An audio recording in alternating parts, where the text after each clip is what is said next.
نحمده ونصلي على رسوله الكريم اما بعد فاعوذ باللہ من الشیطان الرجیم بسم اللہ الرحمن الرحیم خیرکم من تعلم القرآن وعلمہ آمنت باللہ صدق اللہ العظیم ان اللہ وملائکتہ یصلون علی النبی یا ایہا الذین آمنوا صلوا علیہ وسلموا تسلیما اللہم صلی علی مولانا محمد مبارک وسلم صلاۃ و سلام علیک یا رسول اللہ صلی اللہ تعالی علیہ وآلہ وسلم۔ محترم حضرات، میں نے کل یہ بتانے کی کوشش کی تھی کہ قرآن پاک صحیح معنوں میں جس طرح سے پڑھنا لکھنا چاہیے اور اس کو سمجھنا چاہیے،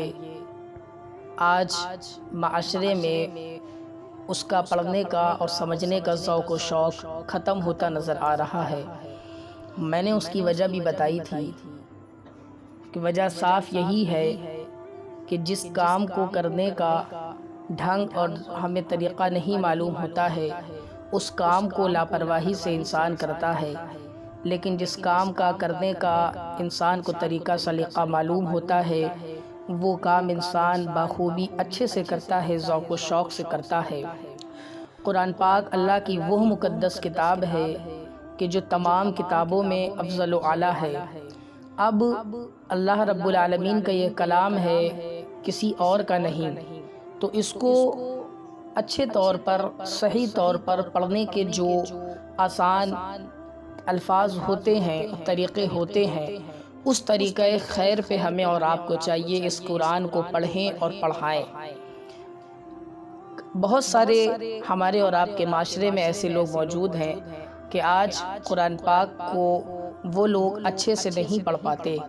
بڑے ہو جاتے ہیں اور اسی حالت میں وہ نماز بھی پڑھتے ہیں۔ وہ طریقہ مجہول طریقہ رہا کرتا ہے یا دیگر طریقے رہتے ہیں،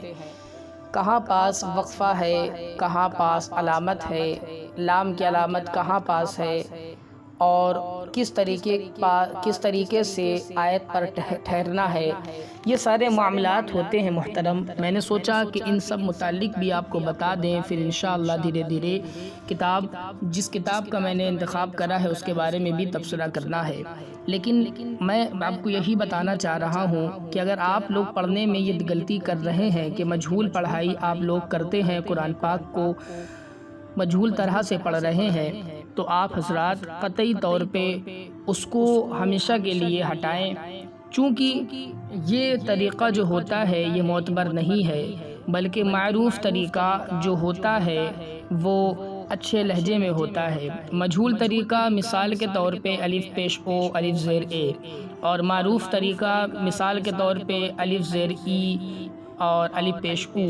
یہ ایک طریقہ ہوتا ہے۔ اور عورتوں کی اکثر پڑھائی الا ماشاءاللہ اکثر پڑھائی اسی پر ہوتی ہے، الحمدللہ رب العالمین، اور جبکہ اصل کیا ہے، الحمدللہ رب العالمین۔ تو یہ سب الفاظ ہیں، عین کو الف کے ساتھ پڑھنا، الف کو عین کے مقدار میں کبھی کبھی لے آنا، لوگ اس طریقے سے قرآن پاک کو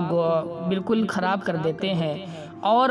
اسی لہجے میں نماز بھی پڑھتے ہیں، اسی طریقہ خیر پہ نماز بھی پڑھتے ہیں، جس سے ان کی نماز بھی فاسد ہوتی رہتی ہیں، لاکھ وہ سجدے کرتے رہ جائیں۔ لہٰذا ہر ایک مسلمان کو چاہیے کہ اچھے سے قرآن پاک کی تجوید کے ساتھ وہ اس کی اصلاح خود فرمائے، اپنے محلے کے امام صاحب اور تمام جو ہے علماء حضرات اور حفاظ کے ذریعے اپنے مقدس اللہ تبارک و تعالیٰ کے مقدس کتاب کی جو ہے صحیح طور پر باقاعدہ آسانی سے اس کی تجوید کو سمجھیں اور معروف طریقے سے قرآن پاک سیکھیں اور سکھائیں۔ اللہ کے نبی صلی اللہ علیہ وسلم ارشاد فرماتے ہیں، تم میں سے بہتر شخص وہ ہے جو قرآن پاک سیکھے اور دوسروں کو سکھائے۔ لہٰذا اب اس کے بعد والی جو رہے گی کلپس، اس میں انشاءاللہ اس کتاب کا ذکر کروں گا جو کتاب باقاعدہ طور پہ بہت اچھی اس وقت کے دور سے مانی جا رہی ہے، لہٰذا اس کا ذکر انشاءاللہ اس کلپ میں کروں گا۔ جب تک کہ السلام علیکم۔